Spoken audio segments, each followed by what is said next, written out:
I wasn't alone in my apartment.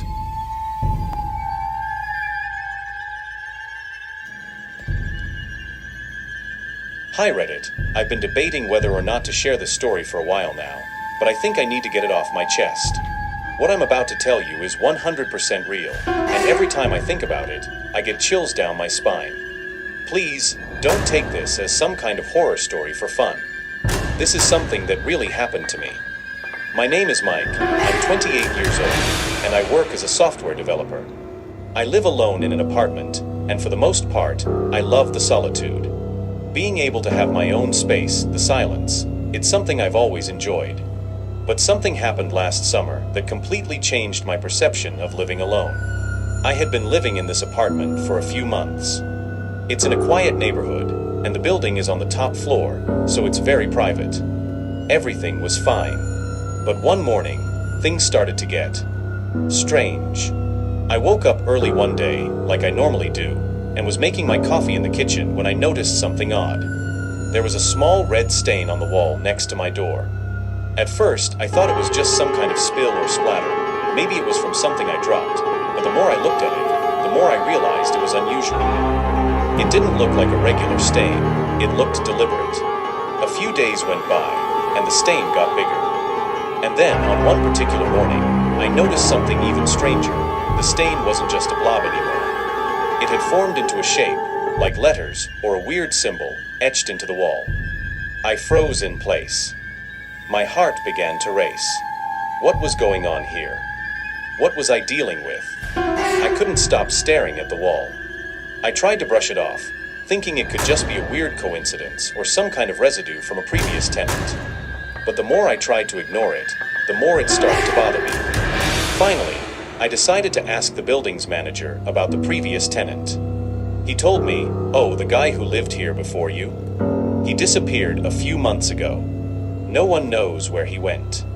I didn't know what to think. The coincidence was too strange. Why was this stain forming into something like a message? Was it some sort of warning? I tried to put it out of my mind and carried on with my life. But then, things started to escalate. That night, I went to bed as usual, but something felt off. I woke up in the middle of the night, drenched in sweat. The room was eerily cold, even though I had the heat on. As I lay there, trying to fall back asleep, I began hearing noises. Faint tapping sounds coming from the walls. And then something that made my blood run cold. Footsteps. Slow, deliberate footsteps. I was frozen in place, my heart pounding in my chest. The footsteps grew closer, toward my bedroom door. At this point, I couldn't move. I felt like I was being watched.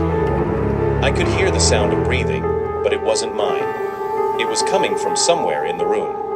I finally mustered the courage to look, and what I saw still haunts me. In the corner of the room, by the closet, was a shadow. Not a regular shadow, this one was moving. It was like a figure, but it was pitch black, almost like it absorbed all the light around it.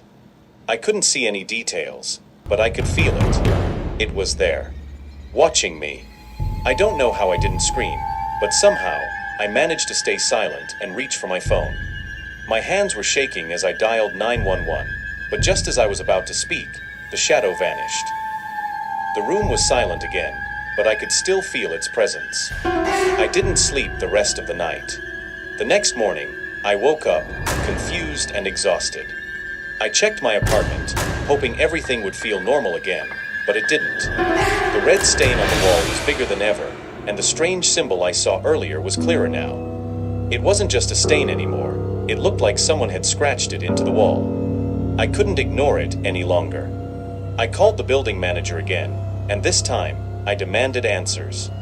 He told me something that made my blood run cold. The previous tenant, the one who disappeared, was rumored to have been involved with some kind of occult practices. People said he had been conversing with things, but no one was sure exactly what that meant. The more I learned about him, the more I realized that the strange occurrences in my apartment weren't random. Something had been left behind. The symbol on the wall, the footsteps in the night, it was all connected to whatever he had been doing. That night, I decided I couldn't stay there anymore. I packed a bag, grabbed my phone, and left. As I walked out of the building, I turned to look at my apartment one last time. The last thing I saw before leaving was the red stain on the wall. It had formed into a word now. It said, "Leave." I've been staying at a friend's house for the past week, and I haven't gone back to the apartment. I don't know what's in there, but I know it's not something I want to deal with again. If you're ever thinking about living alone, just remember, you might not be as alone as you think.